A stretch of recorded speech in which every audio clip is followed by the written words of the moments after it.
जय श्री गुरुदेव। मित्रों, पिछले 2 वीडियो में हमने ऐसी प्रेडिक्शंस का जिक्र किया जो मानव जाति के लिए खतरे का संकेत देती हैं। ये प्रेडिक्शंस डिफरेंट सोर्सेस से इंटरनेट पर, यूट्यूब पर और जो भी सोशल मीडिया प्लेटफॉर्म्स हैं तेजी से वायरल हो रही हैं। इन पर लगातार पॉडकास्ट हो रहे हैं। ज्ञानीजन पॉडकास्ट में बता रहे हैं कि कैसे मानव जाति का विनाश होगा, कैसे भविष्य मालिका की भविष्यवाणियां सच होंगी, कैसे उन्हें एंजल गाइड्स से, आकाशिक रिकॉर्ड से इंफॉर्मेशंस मिल रही हैं जो बता रही हैं कि आने वाले 1 से 5 साल या 10 साल के भीतर मानव जाति का एक बड़ा वर्ग नष्ट हो जाएगा और 10 से 20% आबादी ही शेष रहेगी। कुछ ज्ञानीजन तो यहां तक कह रहे हैं कि 2-4 साल में सब कुछ नष्ट हो जाने वाला है, कुछ भी शेष नहीं रहेगा। ये सारी इंफॉर्मेशंस मैंने जस के तस आपके सामने रखी। इसके बाद कई तरह की प्रतिक्रियाएं आई। कुछ लोगों ने मुझे भला बुरा कहा, यह भी कहा कि आप समाज को डराने की कोशिश कर रहे हैं। कुछ ने उन इंफॉर्मेशंस को सामने रखने का मर्म समझा, उसके पीछे का उद्देश्य भी समझा। लेकिन सारी बातें 1 या 2 वीडियो में की जानी संभव नहीं होती। विषय बहुत गूढ़ है, गंभीर है, बड़ा है। आज का ये वीडियो बहुत महत्वपूर्ण है क्योंकि पिछले 2 वीडियो में हमने इंफॉर्मेशंस को सामने लाया था, उनको डिकोड करने का थोड़ा बहुत प्रयास किया था। लेकिन वो 2 वीडियो निश्चित रूप से आपके लिए चिंता का सबब बन गए होंगे, खासतौर पर जो अध्यात्म के रास्ते पर पूरी तरह नहीं आए हैं, जिनका ईश्वर में पूर्ण विश्वास नहीं है, जिन्हें जीवन और मरण के पीछे का मर्म नहीं पता। निश्चित रूप से उनके लिए चिंता की बात है। और यदि हम भौतिक स्तर पर देखें, भौतिक पैरामीटर्स के अनुसार देखें, तो जाहिर सी बात है ऐसी इंफॉर्मेशंस पैनिक क्रिएट करती हैं। लेकिन ये इंफॉर्मेशंस रोकी नहीं जा सकती क्योंकि बमबॉर्डिंग हो रही, चारों तरफ से ये इंफॉर्मेशंस स्प्रेड हो रही हैं। आप बच नहीं सकते।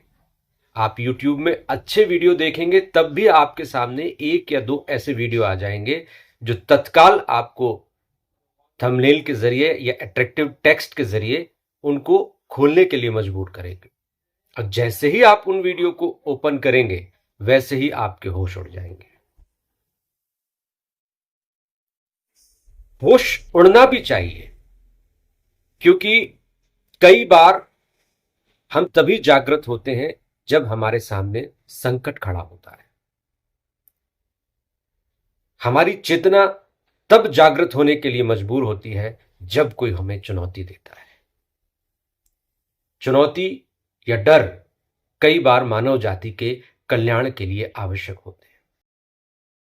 मानव जाति आज बहुतायत में प्रकृति का शोषण कर रही है, एक दूसरे के अधिकारों का हनन कर रही है, फ्री विल का उल्लंघन कर रही है, एक दूसरे को गुलाम बनाने पर तुली हुई है।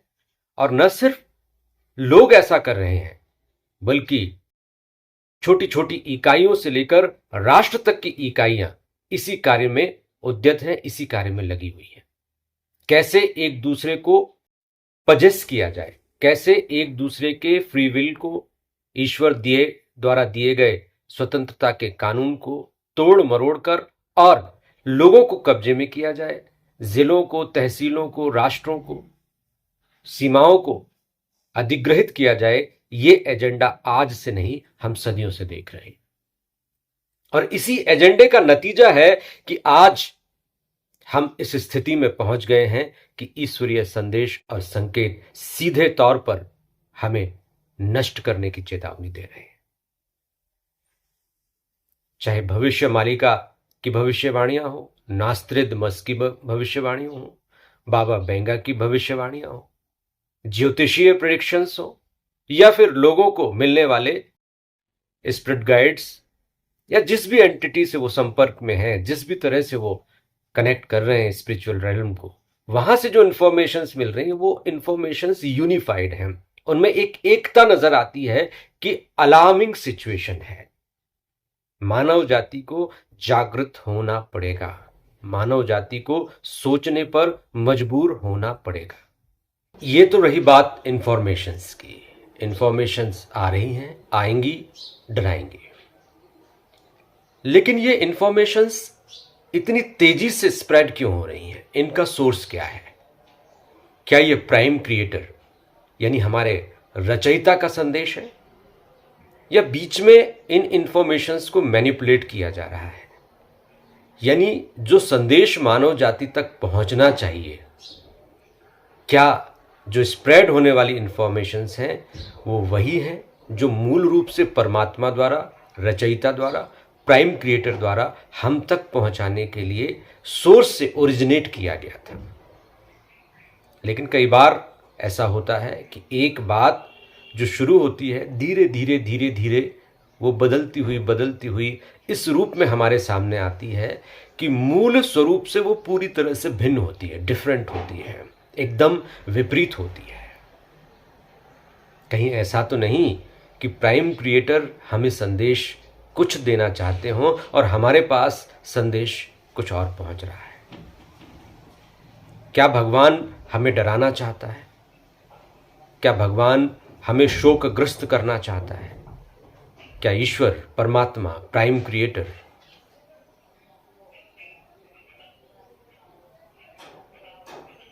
हमारा भावनात्मक शोषण करना चाहता है? क्योंकि भावनात्मक रूप से हम अभी इतने सुदृढ़ नहीं हैं। खासतौर पर हमारी सामूहिक चेतना इतनी उद्धृत या इतनी परिष्कृत नहीं है कि वो जन्म और मृत्यु से परे सोच सके। निश्चित रूप से इस धरती पर बहुतायत में ऐसे लोग हैं जो मृत्यु से अब डरते नहीं हैं। मृत्यु अब उनके लिए उत्सव बन चुकी है। मृत्यु नव जीवन की शुरुआत बन चुकी है। ऐसे लोग निश्चित रूप से ये मानते हैं, ये जानते हैं और ये अंगीकार करते हैं कि मृत्यु नाम का कोई शब्द इस दुनिया में अस्तित्व में ही नहीं है। सब कुछ एक नव सृजन है। ब्रह्मा का कार्य है सृजन करना, विष्णु का कार्य है पालन करना और रुद्र का कार्य है नव सृजन की भूमि तैयार करना। जो पुराना है, जो खराब हो चुका है, उसको गलाकर और रॉ फॉर्मेट में ब्रह्मा के पास वापस पहुंचा देना, ताकि ब्रह्मा उसे उपयोग में लाकर नव सृजन कर सके। विनाश नाम का शब्द शायद इस सृष्टि में है ही नहीं, क्योंकि सृष्टि निरंतर नवीन और नूतन होती चली जाती है, अपने आप को लगातार बदलती चली जाती है, अपने आप का कायाकल्प करती चली जाती है। तो इस दृष्टि से यदि हम देखते हैं तो कुछ भी नष्ट नहीं होने वाला। विनाश का तो कोई सवाल ही नहीं है। तो पिछले 2 वीडियो में जिनके सामने डर का प्रश्न खड़ा हो गया था कि हम क्या करें, चारों तरफ से रास्ते बंद होते दिखाई दे रहे हैं, ऐसा लग रहा है कि सब कुछ खत्म हो जाएगा। तब जब हमारे मन में ऐसे भाव पैदा हों, तब हमें भगवान श्री कृष्ण के संदेशों को रिमाइंड करने की जरूरत है। भगवान श्री कृष्ण ने गीता में स्पष्ट रूप से हमें संदेश दिया है कि डर और भय का कोई प्रश्न नहीं है। अर्जुन जब युद्ध के मैदान में खड़ा हुआ था और सामने उसके अपने खड़े हुए थे, उसके मन में एक भाव पैदा हुआ कि आखिर युद्ध का क्या फायदा?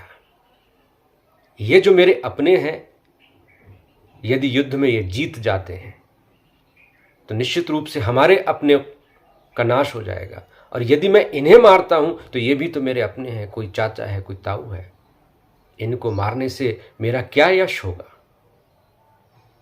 और यही प्रश्न आज हमारे सामने है। यदि सृष्टि का विनाश हो रहा है तो हमें डर किस बात का है? ज्यादातर मनुष्य स्वयं की मृत्यु से कम डरते हैं, अपनों की मृत्यु से ज्यादा डरते हैं। लेकिन मृत्यु कभी किसी को छोड़ती नहीं। यहां मृत्यु का संदर्भ है शरीर की मृत्यु से। मैं, आप या जो भी इस वीडियो को देख रहे हैं, आखिर वो कितने साल तक और जिएंगे? यदि हम इस दृष्टिकोण से देखें तो हम सब की तबाही निश्चित है, इस शरीर की तबाही निश्चित है, इस आइडेंटिटी की तबाही निश्चित है। तो हर एक को एक न एक बार प्रलय से गुजरना पड़ेगा। जब वो इस धरती में शरीर लेकर आएगा तो उसे उसी वक्त ये मान लेना होगा कि वो प्रलय की तरफ बढ़ रहा है। एक दिन प्रलय आएगा, वो प्रलय आंतरिक प्रलय होगा, इस पूरे सिस्टम को गला देगा, इस पूरे सिस्टम को शून्य कर देगा और हमारी आत्मा को, इस शरीर को छोड़ना पड़ेगा। तो ये भविष्यवाणियां सामूहिक प्रलय की भविष्यवाणियां हैं। हम व्यक्तिगत प्रलय से तो इतने नहीं डरते, इतने पैनिक नहीं होते, जबकि हम सबको पता है कि कब कौन टपक जाएगा कहा नहीं जा सकता। आज है, कल है कि नहीं, अगले पल क्या होगा किसी को कुछ भी पता नहीं। मूल प्रश्न यहां पर लोगों के सामने यह है कि हम क्या करें। हमें तो तैयारी रखनी ही है। आज 10 साल बाद, 20 साल बाद आखिर बकरे की अम्मा कब तक खैर मनाएगी? एक दिन तो उसे कटना ही है, एक दिन तो इस शरीर को, इस आत्मा से हटना ही है। अब हो सकता है कि यह सामूहिक तौर पर हो जाए, हो सकता है कि जो भविष्यवाणियां और प्रेडिक्शंस हैं उसके अनुरूप सामूहिक विध्वंस हो जाए।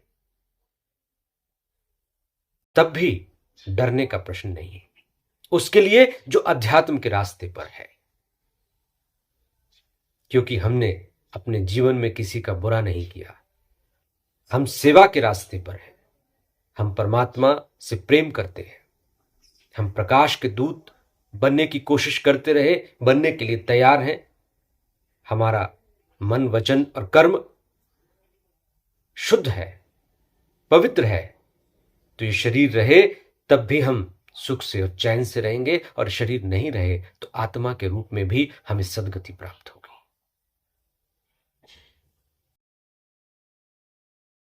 कलयुग में सबसे बड़ा उपाय नाम को बताया है। कलयुग केवल नाम आधारा, सुमरि सुमरि जग उतरहि पारा। पूरा जग इस नाम के सहारे से पार लग सकता है। प्रलय तो आते रहे हैं, आते रहेंगे। सृष्टि कभी किसी की मीत नहीं हुई। मानव जाति को उसने उतना समय दिया, उतना अवसर दिया जितना कि वो सह सकती थी। लेकिन निश्चित रूप से यह बात एकदम सही है कि हमने प्रकृति के उपहारों का महत्व नहीं समझा, हमने सांसों का महत्व नहीं समझा, हमने शुद्ध ऑक्सीजन का महत्व नहीं समझा, जिस ऑक्सीजन के लिए पूरे ब्रह्मांड से अनेक सभ्यताएं पृथ्वी पर आती हैं। क्योंकि ज्यादातर ग्रहों पर इतनी शुद्ध, इतनी पवित्र प्राणवायु नहीं बहती जितनी कि पृथ्वी पर बहती है। इसलिए धरती पर अनेक रेसेस आती हैं इस अन्वेषण के लिए कि यहां पर इतनी शुद्ध और पवित्र प्राणवायु, जीवन उपयोगी प्राण सुधा का प्रवाह कैसे होता है। इसीलिए तो हम इतने सुंदर दिखते हैं, इतने अच्छे दिखते हैं। हमारे जैसा स्वरूप शायद ही किसी ग्रह के निवासी का है। आपने एलियंस को देखा? जहां भी आप एलियंस की तस्वीरें देखेंगे, उनके फुटेज देखेंगे, कैसे चेहरे हैं उनके। इतनी उन्नत टेक्नोलॉजी वाले ग्रहों पर रहने वाले भी मानव जैसे खूबसूरत बनावट वाले नहीं हैं। इसकी वजह है कि वहां पर इतना उपयुक्त वातावरण नहीं है जितना कि पृथ्वी पर है। इसके बाद भी हमने इस उपयुक्त वातावरण की कद्र नहीं समझी। जब हम अपने घरों से बाहर निकलते हैं तो हालत क्या होती है? दिल्ली की हालत क्या है? अन्य शहरों की हालत क्या है? धुआं और धूल, कंक्रीट के जंगल। इस प्रकृति का, इस धरती का क्रुद्ध होना स्वाभाविक है। कब तक दिव्य सत्ताएं हमारी मदद करती रहेंगी? और शायद इसीलिए ये घोषणाएं, ये भविष्यवाणियां हमारे सामने आ रही हैं कि अब वक्त आ गया है कि आपको अपनी जिम्मेदारी अपने हाथों में लेनी पड़ेगी। कई मैसेजेस आए पिछले वीडियोस में कि हम कुछ करना चाहते हैं, हम इस बदलाव में सकारात्मक योगदान देना चाहते हैं, हम चाहते हैं कि सेवा के रास्ते पर चलें, लेकिन आर्थिक परिस्थितियां हमारा साथ नहीं देती, सामाजिक परिस्थितियां हमारा साथ नहीं देती, हमारी सेहत हमारा साथ नहीं देती। तो उसके लिए इस चैनल पर हम जिस चीज को सबसे ज्यादा प्रमोट कर रहे हैं वो चीज है, वो विधि है, वो व्यवस्था है गुरु सियाग योग। गुरु सियाग योग में गुरुदेव ने हम सबको एक नाम दिया, उस नाम को उन्होंने संजीवनी मंत्र कहा और उन्होंने कहा कि इस कलयुग में संजीवनी मंत्र ही उद्धार करेगा। और कोरोना काल में हमने देखा कि जो लोग संजीवनी मंत्र का जाप कर रहे थे, जिनकी कुंडलिनी शक्ति जागृत थी, कोरोना उनका कुछ नहीं बिगाड़ पाया। मुझे खुद 2 बार कोरोना हुआ लेकिन बुखार तक नहीं आया। तो ये संजीवनी मंत्र की शक्ति है। 2 शब्दों का, 2 अक्षरों का यह महामंत्र इस काल में लोगों का व्यक्तिगत और सामूहिक कल्याण करने की सामर्थ्य रखता है, यह मैं दावे से कह सकता हूं। तो कोई व्यक्ति आर्थिक रूप से कुछ नहीं कर सकता, वो इस मंत्र का जप करे, गुरुदेव से, गुरुदेव के माध्यम से, परम सत्ता से, क्रिएटर से प्रार्थना करे कि वो हम सबको नए युग के लिए सहजता से प्रवेश करने योग्य बनाए।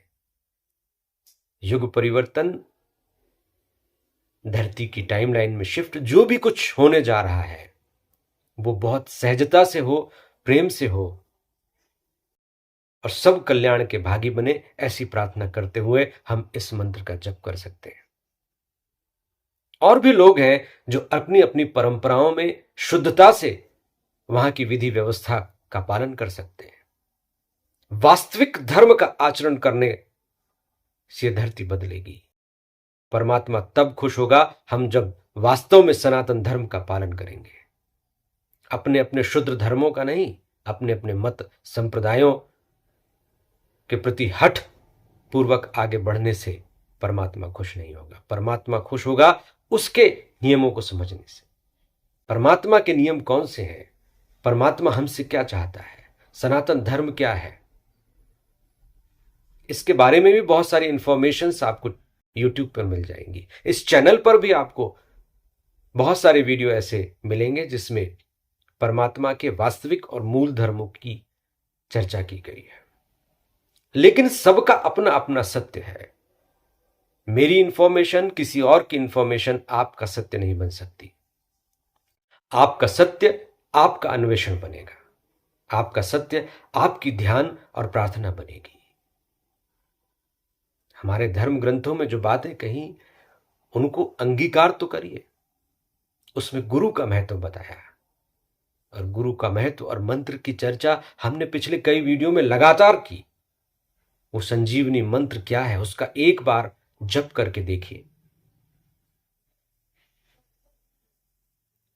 लोग मेडिटेशन करा रहे हैं और जिन सिम्टम्स की चर्चा पूरे विश्व में की जा रही है कि जब व्यक्ति का वाइब्रेशन चेंज होगा, वाइब्रेशन अप होगा, तो उसमें किस किस तरह के परिवर्तन होंगे और वो प्रक्रिया बहुत लंबी हो जाती है, वो परिवर्तन बहुत छोटे में आते हैं और लोग बहुत खुश होकर वीडियोस बनाकर उन्हें बताते हैं।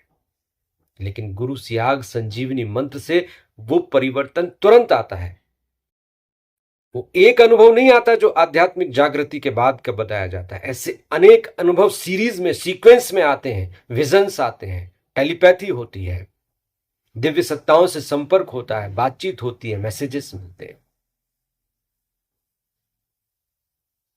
तो बहुत सहज माध्यम, बहुत सहज विधि हमें बताई गई है।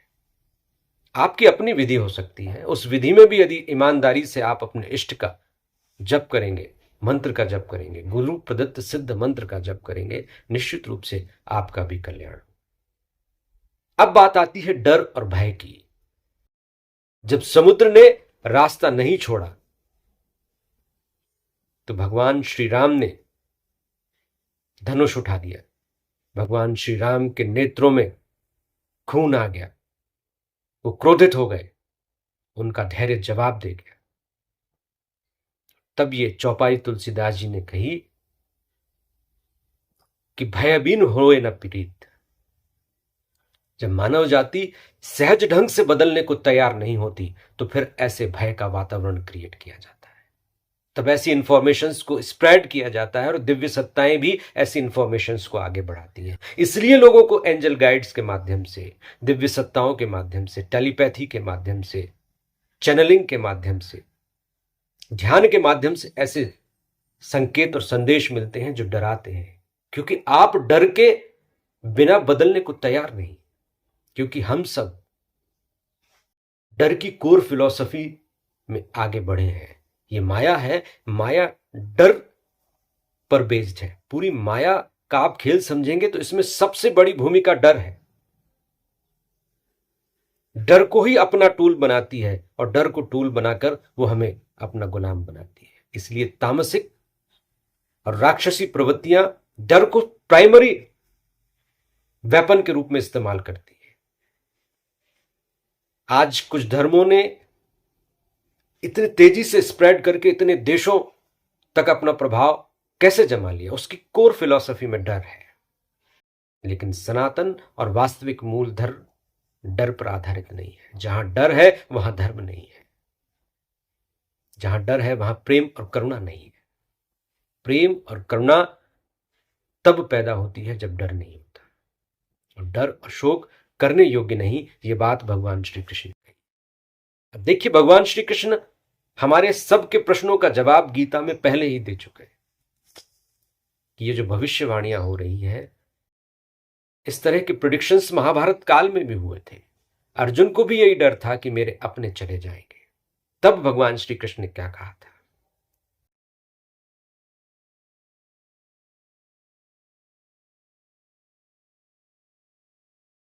गीता में भगवान कहते हैं, त्वम अशोच्यान अन्वशोचः च प्रज्ञावादान भाषसे गतासून च अगतासून पंडितः न अनुशोचन्ति। जब अर्जुन शोक से ग्रस्त हो गया तब भगवान श्री कृष्ण क्या कहते हैं कि जब मनुष्य को शोक होता है तब ये समझ लेना चाहिए कि वो संसार के प्राणी पदार्थों में दो विभाग कर लेता है कि ये मेरे हैं और ये मेरे नहीं है। ये मेरे निजी कुटुंबी है और ये मेरे निजी कुटुंबी नहीं है। ये हमारे वर्ण के हैं और ये हमारे वर्ण के नहीं है। ये हमारे आश्रम के हैं और ये हमारे आश्रम के नहीं है। ये हमारे पक्ष के हैं और ये हमारे पक्ष के नहीं है। जो हमारे होते हैं उनमें ममता, कामना, प्रियता, आसक्ति हो जाती है। इन ममता, कामना आदि से ही शोक, चिंता, भय, उद्योग, हलचल, संताप आदि दोष पैदा होते हैं। ऐसा कोई भी दोष, अनर्थ नहीं है जो ममता, कामना आदि से पैदा न होता हो। यह सिद्धांत है। हमारे अंदर भी इस विनाश से डर क्यों है? क्या हम अपनी मृत्यु से डरते हैं? शायद ही कोई व्यक्ति, मैंने पहले भी कहा कि होगा, जो अपनी स्वयं की मृत्यु से डरता होगा। हमें डर है कि इतने लोगों का क्या होगा, ये जो व्यवस्थाएं खड़ी की गई हैं, इन व्यवस्थाओं का क्या होगा। धरती तो वहीं रहेगी, नष्ट कौन होगा? ये टेक्नोलॉजीज, ये मकड़जाल जो इंटरनेट और वाईफाई का हमने खड़ा किया है, ये एआई, ये ऐसी चीजें जो प्रकृति से परे हैं, जो हमने भौतिक विलासिता के लिए खड़ी हो की हैं, वो खत्म होंगी और वो लोग खत्म होंगे जो शायद एक न एक दिन जाना ही है, चाहे वो हम हैं चाहे कोई और। बस इतना होगा कि वो एक साथ जाएंगे, बड़े पैमाने पर जाएंगे। जाना तो सबको है। हर साल 800 करोड़ में से 50-60 लाख लोग चले ही जाते हैं। यदि 2025 में विनाश होता है या इसके बाद कभी कोई विनाश होता है तो सामूहिक रूप से सबको शरीर छोड़ना पड़ेगा। तब भी डर की कोई बात नहीं।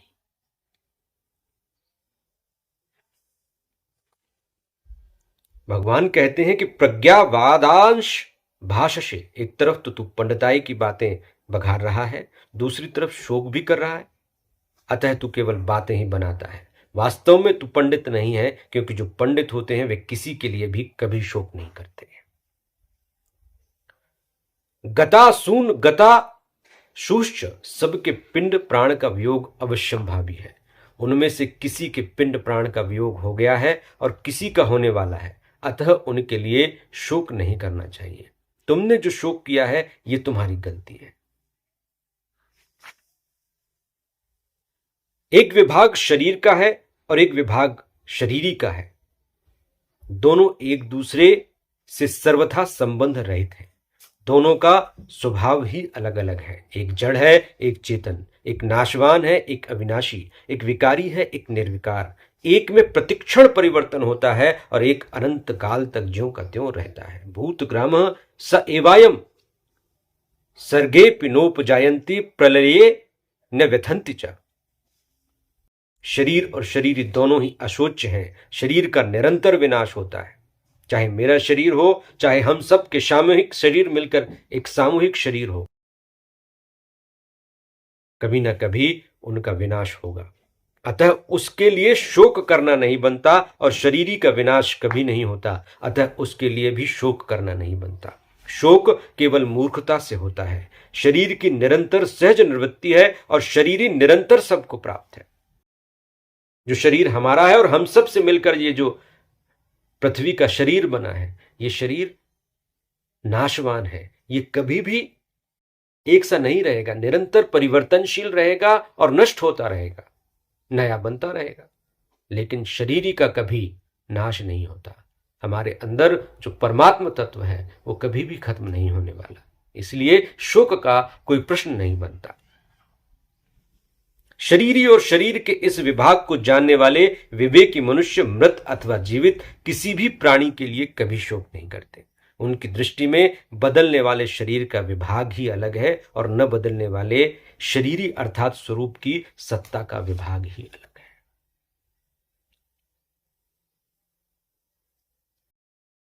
त्वं तु राजन मरिष्येति पशु बुद्धिमिमां जहि न जातः प्राग भूतेद्ध देहवत्वम न नक्ष्यसि। हे राजन, अब तुम यह पशु बुद्धि छोड़ दो कि मैं मर जाऊंगा। जैसे शरीर पहले नहीं था, पीछे पैदा हुआ और फिर मर जाएगा, ऐसे तुम पहले नहीं थे, पीछे पैदा हुए और फिर मर जाओगे। ये बात ऐसी की ऐसी है। न त्वेवाहं जातु नासम न त्वं नेवे जनाधिपः न चैव न भविष्याम सर्वे वयमतः परम। शरीरी और शरीर ये दो ही वस्तु हैं इस संसार में। ये दोनों ही अशोच्य हैं, अर्थात शोक न शरीरी को लेकर हो सकता है न शरीर को लेकर ही हो सकता है। कारण कि शरीरी का कभी अभाव होता ही नहीं और शरीर कभी रह सकता ही नहीं। इन दोनों के लिए अशोच्यान पद आया है। उसकी व्याख्या अब शरीरी की नित्यता और शरीरी की अनित्यता के रूप में हम करते हैं। लोगों की दृष्टि से मैंने जब तक अवतार नहीं लिया था तब तक मैं इस रूप में सबके सामने प्रकट नहीं था, और तेरा जब तक जन्म नहीं हुआ था तब तक तू भी इस रूप में सबके सामने प्रकट नहीं था। जब तक इन राजाओं का भी जन्म नहीं हुआ था तब तक ये भी इस रूप में सबके सामने प्रकट नहीं थे। परंतु मैं, तू और राजा लोग इस रूप में प्रकट न होने पर भी पहले नहीं थे, ऐसी बात नहीं है। देहिनोस्मिन यथा देहि कौमारम यौवनम जरा। शरीरधारी के शरीर में पहले बाल्यावस्था आती है, फिर युवावस्था आती है, फिर वृद्धावस्था आती है। शरीर में कभी एक अवस्था नहीं रहती, उसमें निरंतर परिवर्तन होता रहता है। और यही परिवर्तन इस धरती के शरीर में होता रहता है। इस धरती पर हम जैसे अनेक जीव जंतु प्रकट होते हैं, बढ़ते हैं और एक दिन समाप्त हो जाते हैं। निश्चित रूप से कभी भी विनाश आ सकता है, कभी भी प्रलय हो सकता है, लेकिन प्रलय और विनाश तब भी शोक करने योग्य नहीं है और आज भी शोक करने योग्य नहीं है। फिर भी भौतिक दृष्टि से हम सब कुछ तैयारियां कर सकते हैं, हम सब अपने इस लोक के साथ परलोक को सुधारने की बातें कर सकते हैं, लोगों को जागृत करने की कोशिश कर सकते हैं। और यही वो भय है जो सबके अंदर होना चाहिए। यदि ये भय नहीं है कि ये सब खत्म हो जाता है, ये सब खत्म हो ही जाएगा, इसको खत्म होना ही है, चाहे सामूहिक रूप से ना हो, लेकिन व्यक्तिगत रूप से तो हर एक का सब कुछ खत्म हो ही जाता है, सब कुछ छीन ही लिया जाता है। फिर भी वो छीनने योग्य, छीने जाने वाले, परिवर्तन की निरंतर प्रक्रिया वाले इस शरीर और इस आइडेंटिटी के लिए क्या कुछ नहीं करता। बस यही सोच तो है, यही डर तो है जो हम सबको बदल सकता है, एक पल में इस विनाश को, इस संभावित प्रलय को टाल सकता है। परमात्मा के लिए कुछ भी कठिन नहीं। जब समुद्र रास्ता छोड़ने के लिए तैयार हो गया तो भगवान का कोप शांत हो गया, राम ने धनुष नीचे रख दिया। आज ईश्वरीय सत्ताएं यदि हमसे कुपित हैं, वो धनुष उठाकर प्रलय लाने की तैयारियां कर रही हैं, हम उसका रास्ता छोड़ दें, हम वो रास्ता छोड़ दें जो परमात्मा की राह में बाधा है, प्रकृति की राह में बाधा है, तो क्यों नहीं वो अपना अस्त्र नीचे गिरा देगा, क्यों नहीं वो धनुष नीचे रख देगा, क्यों पृथ्वी का कोप शांत नहीं हो जाएगा, क्यों नहीं ये संभावित खतरा टल जाएगा।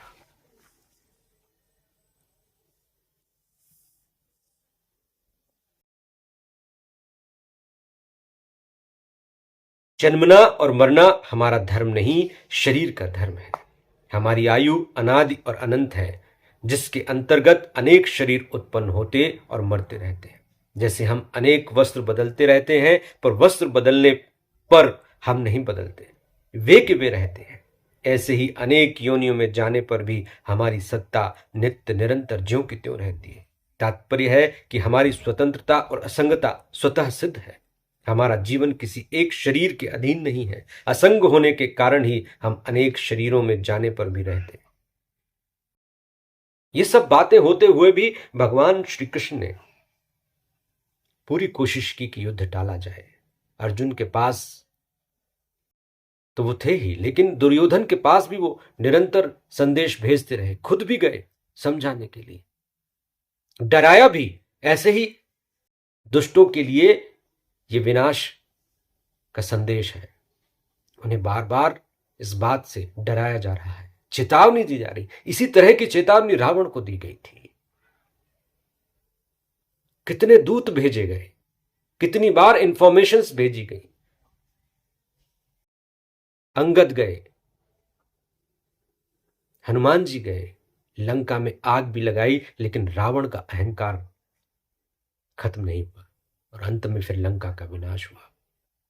इस अहंकार को तोड़ने के लिए ही ये इंफॉर्मेशंस हमारे पास पहुंचाई जा रही हैं।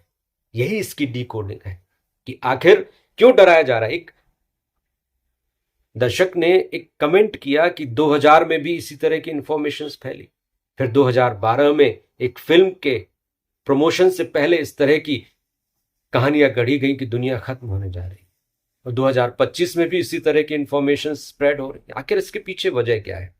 देखिए, भौतिक रूप से तो कोई भी कारण हो सकता है, लेकिन आध्यात्मिक रूप से इसके पीछे ईश्वर की चेतावनी ही है। ईश्वर हर 10-12 साल में हमें चेतावनी देता है, हमें वार्न करता है, अलार्म बजाता है, हूटर बजाता है, बजर बजाता है, और हम नहीं समझते तो फिर हनुमान जी आते हैं, लंका दहन करते हैं, फिर भी समझ में नहीं आता तो हमारे अहंकार के नाश के लिए फिर स्वयं भगवान धनुष उठाते हैं। भले ही हमने अपनी नाभि में अमृत इकट्ठा कर रखा हो, लेकिन यदि हमारे अंदर अहंकार है तो अहंकार एक दिन शांत हो जाएगा, ईश्वर उसे नष्ट कर देंगे।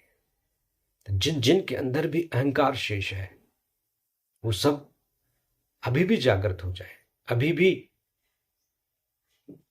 अंगद और हनुमान रूपी संदेश वाहकों के जो संदेश हमारे सामने आ रहे हैं कि पृथ्वी नष्ट हो सकती है, युद्ध हो सकता है, विनाश छा सकता है, सारी टेक्नोलॉजी ध्वस्त हो सकती है,